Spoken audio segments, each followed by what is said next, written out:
Hi guys, dahil Holy Week wala kaming parehas pasok ni Neil kaya naman tanghali na kaming gumising. Ito talaga ang pinakamaganda pagka long weekend dahil hindi mo na kailangan gumising ng maaga para papasok.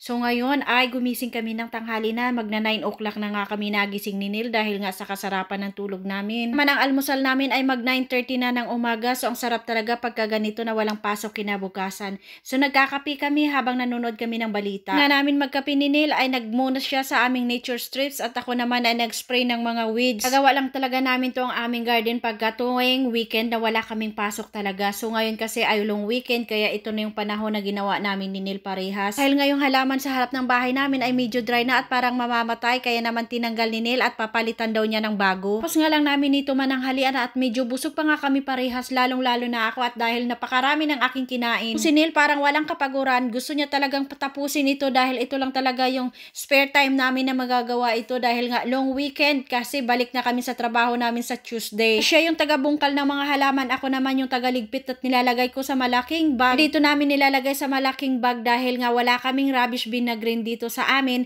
Kaya naman ito dadalhin niya to sa kanyang trabaho sa Tuesday. Dito sa Australia, pag nagputol ka ng mga halaman or ano pa mang mga puno na green, kailangan nakasegregate. Kasi pwede dito na lahat ng basura mo ay ilalagay sa iisang rubbish bin lang. Mihan talaga dito, 2 or 3 rubbish bin ang bawat bahay. Maganda sa kanila dahil napapanatili nila yung kalinisan ng kanilang kalikasan. Eto na nga, inumpisahan ko nang magtanim ng mga bulbs ng mga tulips na iba't ibang kulay. Hindi nga pala namin ito nung nakaraang last week lang dahil nga pumunta kami sa flower festival sa city. Yun naman na si Neil mahilig talaga sa garden, lalong-lalo na sa mga bulaklak. Ay iba nga kami ng gusto. Gusto ko rin naman yung mga bulaklak pero mas hilig ko talaga magtanim ng mga gulay. Dahil nga nakalakihan ko sa probinsya namin na mahilig magtanim ng mga gulay ang tatay ko. After namin matapos magtanim ng mga bulaklak ay dumiretso na naman kami sa window machine ng mga bottles dahil nga dadalhin ko na naman yung aking mga naipon na mga basurang napulot. Hindi naman kalayuan ang window machine sa amin kaya tinravel na namin ng mga 10 to 15 minutes lamang. Namin doon, close pala yung machine. Yun lang, bye!